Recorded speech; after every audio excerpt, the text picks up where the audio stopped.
আমি আমার লাইফে ৪ টা জিনিস খুবই ফলো করি। এই ৪ টা জিনিসের কারণে আমি ম্যাক্সিমাম টাইমে হ্যাপি থাকি, কখনো স্যাড হই না। এই ৪ টা কারণের মধ্যে হচ্ছে ফার্স্ট অফ অল, আমি কখনো কারো নিজের বিষয়ে কখনো কমপ্লেন করি না। কে কি বলল বা কে কি করলো বা আমার ওইটা চাই বা আমাকেও সেটা পেতে হবে, এ বিষয়ে আমি কখনো কোনো বিষয় নিজের কাছে বা কারো কাছে কমপ্লেন করি না। এজন্য আমাকে এটা হ্যাপি থাকতে অনেক সহযোগিতা করে।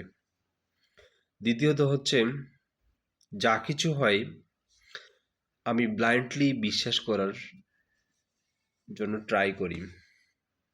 যে যা কিছু হয়, যা কিছু হচ্ছে, মহান সৃষ্টিকর্তা এটা সবই জানেন, তার নির্দেশে হচ্ছে, এটা আমি বিশ্বাস করি। এই জন্য আমি কখনো আনহ্যাপি ফিল করি না। তৃতীয়ত হচ্ছে, আমি কম কথা বলি। আমার ফ্রেন্ড সার্কেল, আমি অনেক জায়গায় জব করেছি। আমার ফ্রেন্ড সার্কেলের বলতে গেলে সারা বাংলাদেশ আমার বন্ধুত্ব আমাকে চেনে কম বেশ। তো আমি নিজের বিষয়ে মানুষের কাছে খুবই কম বলতে পছন্দ করি, যে আমার অ্যাম্বিশন কি, বড় হয়ে কি হব, আমার কি করা দরকার, বা কোনটা করলে আমি খুব ভালো করতে পারি, বা ফিউচার আমার জন্য কি ওয়েট করতেছে, এই বিষয়ে কথা বলতে আমি আসলে মোটেও কারো কাছে পছন্দ করি না। তো এটা আমাকে অনেক হ্যাপি রাখতে পছন্দ করে।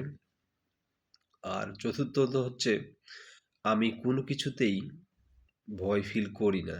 এখন আমার সেই মেন্টালিটি নাই, বা আমি সেটা ভয়ে কখনো পাই না, বা ভয় আমার মধ্যে কাজ করে না, যেটা মানুষ কি বলবে, মানুষ কি ভাববে, বা এটা আমাকে বসের কাছে বা জবের ক্ষেত্রে কারো কাছে তেল লাগাইতে হবে, তেল লাগালে আমি ভালো কিছু পাবো, বা এটা করলে আমার বোঝে আমার চাকরি চলে যাবে, এ ধরনের আমি কখনো ফিল করিই না। তো টোটালি আমার বিষয়ে আসলে কোনো কিছুতে আমার এখন ভয় ফিল হচ্ছে না। আমি এখন নিজে নিজে একা একা চলতে পারি, এটা আমি আমার লাইফে আমি নিজে ফিল করি। তো এই জন্য মহান সৃষ্টিকর্তা হয়তো আমাকে সবসময় হ্যাপি থাকতে সহযোগিতা করেন, এবং কখনো স্যাড হওয়ার মন মানসিকতা তৈরি করেন না।